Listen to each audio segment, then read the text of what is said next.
The Apollo University, University of Leicester, 35 lakhs fees for 3-year BTech CSE UK.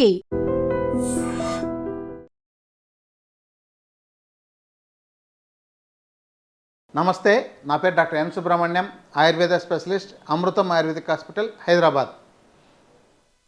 చాలామందికి నేడు సంతానం కలగటం లేదు కదా.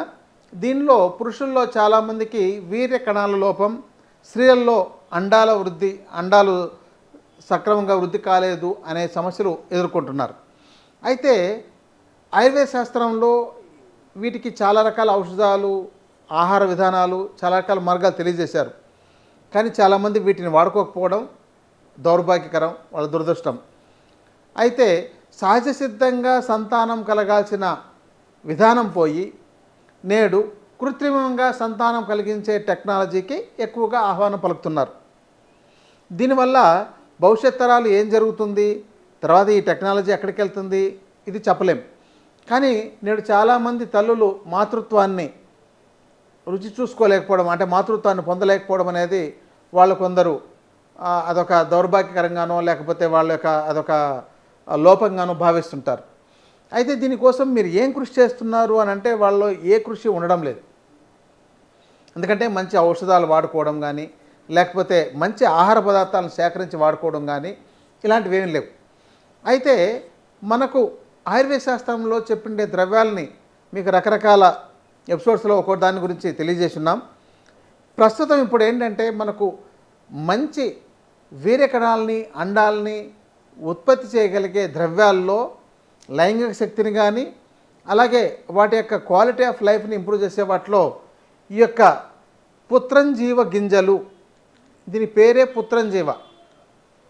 అంటే మీకు పుత్ర సంతానం కలగాలన్నా కూడా ఇది పనిచేయగలుగుతుందేమో, అంతటి విధానం కలిగిండేది, అంతటి గొప్పతనం కలిగిన మొక్కలు. ఇది చాలా చోట్ల అందుబాటులో ఉండేవి. కానీ దీన్ని ఎలా సేకరించుకోవాలి, వాటిని ఎలా వాడుకోవాలి చాలామందికి తెలియదు. అయితే ఇది సేకరిస్తే ఇది మీకు బాగా దొరుకుతుందండి, లేదా మార్కెట్లో కూడా పుత్రంజీవ గింజలు అంటే మీకు ఒక 500-600 కేజీ పెడితే దొరుకుతుందేమో. కానీ మీరు దీన్ని వెంటనే ఇలా గింజల్ని వాడుకోలేరు.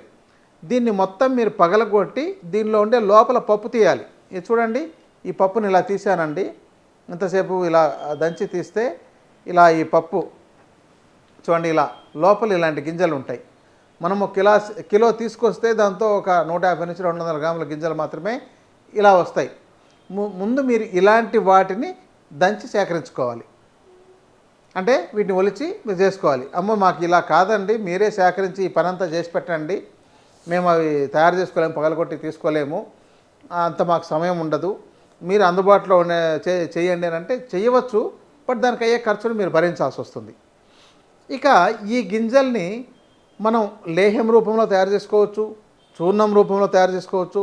ఇది మనకు ఒక ఆహారం లాంటిదే కాబట్టి దీనికి పెద్ద కష్టపడాల్సిన పని ఏం లేదు. అంటే దీన్ని తింటే ఏమవుతుందో, ఎలా అవుతుందో, దానికి ఎలా తయారు చేసుకోవాలని మీరు చూర్ణం చేసుకొని, లేకపోతే లేహ్యం రూపంలో తయారు చేసుకొని, లేదంటే ట్యాబ్లెట్ రూపంలో తయారు చేసుకొని, లేదంటే మీకు ఆ గింజల్నే మీరు ఆహారంలో తినేటప్పుడు ఒక 10 గింజల్ని మీరే దాన్ని చల్లుకొని వాటితో పాటు నమిలి తినేసేయడం, ఇలా మీరు చేస్తున్నట్లయితే ముఖ్యంగా యవ్వనంగా ఉండేవాళ్ళు, పిల్లలు కావాలనుకునే వాళ్ళు, పెళ్లి చేసుకోవాలి, త్వరలో మాకు పెళ్లి చేసుకుని మంచి సంతానం కలగాలనే కోరిక ఎవరికైతే ఉంటుందో అలాంటి వాళ్ళు, అలాగే స్త్రీలు కూడా మంచి ఆరోగ్యకరమైన అండాలు ఉత్పత్తి అవ్వాలి, మాకు పుట్టే సంతానం ఆరోగ్యకరంగా ఉండాలి, బాగుండాలి, మాకు ఎలాంటి లోపాలు, ఇప్పుడు చూడండి ఫిజికల్గా పుట్టిన వాళ్ళలో ఏదైనా లోపం ఉన్నట్లయితే పిల్లలకు వాళ్ళ జీవితాంతం వాళ్ళు భరించాల్సి వస్తుంది.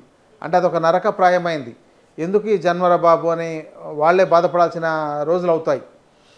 అలాంటి పరిస్థితి లేకుండా మీకు ఒక మంచి ఆరోగ్యమైన సంతానం కలగాలంటే ముందు మీ యొక్క వీర్యకణాలు బాగుండాలి, మీ యొక్క అండాలు బాగుండాలి. అంటే స్త్రీలకు అండాలు, పురుషులకు వీర్యకణాలు చాలా ఆరోగ్యకరంగా ఉండాలి. మరి అలాంటి వాటికి ఈ పుత్రంజీవ గింజలు చాలా బాగా ఉపయోగపడతాయి. వీటిని మీరు ఒక ఆహారంగా వాడండి, ఔషధం కాదు. రోజు ఉదయం 1 చెంచా, సాయంత్రం 1 చెంచా ఆ చూర్ణం చేసుకొని దాన్ని మీరు తీసుకున్నట్లయితే మీకు ఒక 3 నుంచి 6 నెలలు వాడేసరికి మీ యొక్క వీర్యకణాలు ఒక అంతులేని శక్తిని కలిగి ఉంటాయి. మీరు వెళ్ళి సెమెన్ అనాలిసిస్ టెస్ట్ చేస్తే మీకు అసలు ఎలాంటి లోపాలు ఉండవు. మరి నేడు చాలామందికి పెళ్ళి ఆర్భాటంగా ఆరోగ్యంగా చెప్పాలంటే మంచి వీడియో షూట్లతో అద్భుతంగా మంచి ఫంక్షన్ హాల్లో భారీ ఎత్తున మేము 150 రకాల వంటలు తయారు చేశామని చెప్పుకునే విధంగా అంతా బాగుంటున్నాయి. కానీ పెళ్ళైన తర్వాత మళ్ళీ డాక్టర్ల చుట్టూనో ఎక్కడో ఐవీఎఫ్ సెంటర్ల చుట్టూనో ఇన్ఫెర్టిలిటీ సెంటర్స్ చుట్టూనో తిరగాల్సిన సందర్భాలు ఈరోజు చాలామందికి ఎక్కువగా ఉంటుంది.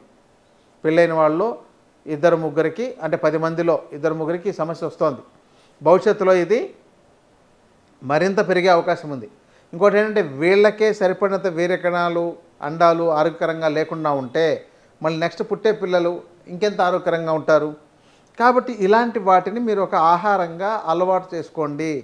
మీ ఇంట్లో రకరకాల వాటిగా ఉంచుకోండి. మీకు ఇంతకుముందు ఇంకొక ఎపిసోడ్లో సఫేద్ ముసలి అనే దాన్ని వాడుకోవడం గురించి చెప్పాం, అశ్వగంధ గురించి చెప్పినాం, ఇంకా నల్ల నేలతాడు దుంపల గురించి చెప్పినాం, కౌంచి బీజాల గురించి చెప్పినాం.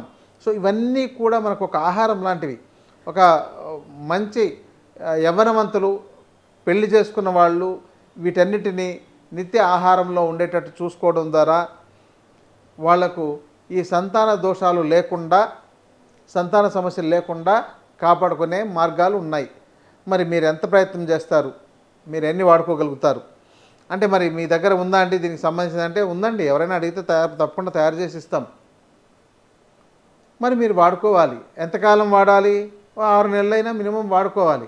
ఇలాంటివన్నీ కూడా వెంటనే 1 రోజులోనో 2 రోజుల్లోనో మీ జ్వరానికి మందులు వేసుకున్నట్టు, జ్వరానికి టాబ్లెట్ వేసుకోగానే తగ్గిపోయినట్టు ఇవి వెంటనే మీకు వీర్యకణాలు పెంచే వెంటనే ఆరోగ్యకరంగా అయిన అండాలను తయారు చేయలేవు. మీ యొక్క సెల్ మీ బాడీలో ఒక మంచి కణం డెవలప్ అవ్వాలంటేనే 90 నుంచి 120 రోజులు పడుతుంది. మరి అలాంటిది మీరు ఆ మాత్రం కాలం కూడా మీరు వాడకపోతే మీకు ఎలా ఫలితాలు వస్తాయి? కాబట్టి కొంతమంది దీంతో పాటు శివలింగి బీజాలని కూడా వీటిని వాడుతున్నారు. వాళ్ళు కోరుకున్న సంతానం వీటికి ఎలాంటిదంటే మీకు ఒక సంతానము వీర్యకణాలను డెవలప్ చేసేది. కాబట్టి వీటికి మీరు ఒక సంకల్పం చెప్పాలి. నాకు ఒక మంచి సంతానం కలిగేటట్టు, లేదా పురుష సంతానం కలిగించేటట్టు చెయ్యి, లేకపోతే నాకు స్త్రీ సంతానం కలిగేటట్టు చెయ్యి అనేసిందను మీరు ఒక మంచి సంకల్పం చెప్పి ఇలాంటి వాటిని మీరు వాడుకోగలిగితే మీ కోరిన కోరికను నెరవేర్చగలుగుతాయనే ఒక మన యొక్క సాంప్రదాయంలో మన సంకల్పం చెప్తే ఆ విధంగా నెరవేరుస్తాయనే ఫలితాలు కూడా వీటి ద్వారా ఉన్నాయని కొంతమంది వాళ్ళ యొక్క అనుభవం ద్వారా తెలియజేస్తున్నారు. కాబట్టి ఇది అంటే ఒక విత్తనం వేస్తే మొలకెత్తేది చెట్టు అయ్యేది కాబట్టి అది ప్రాణం ఉండేది కాబట్టి దీనిలో ప్రాణం ఉంది కాబట్టి ఈ ప్రాణికి మీరు ఇంకొక ప్రాణం ఉండే వ్యక్తికి మీరు చెప్తే ఎలా వాళ్ళు వింటారో, ఎలా వాళ్ళు రిసీవ్ చేసుకుంటారో అలాగే ఇవి కూడా రిసీవ్ చేసుకుంటాయని ఒక అభిప్రాయం ఉంది. సో ఇది మన యొక్క భారతదేశంలో ఉండే సాంప్రదాయం అదే కదా. కాబట్టి ఇలాంటి వాటిని మీరు సేకరించుకొని ఉపయోగించుకొని మంచి ఆరోగ్యమైన సంతానాన్ని కలగాలని, అలాగే మంచి వీర్యశక్తిని కూడా పెంచగలుగుతాయి. అంతేకాదు కాబట్టి మీ యొక్క లైంగిక జీవితం కూడా చాలా ఆరోగ్యకరంగా ఉంటుంది, బాగుంటుంది, తృప్తికరంగా ఉంటుంది, భావప్రాప్తి బాగుంటుంది, ఎన్నో ఫలితాలు ఉంటాయి. కాబట్టి ఇట్లాంటి వాటిని ఉపయోగించుకొని మంచి ఆరోగ్యాన్ని పొందండి. నమస్తే.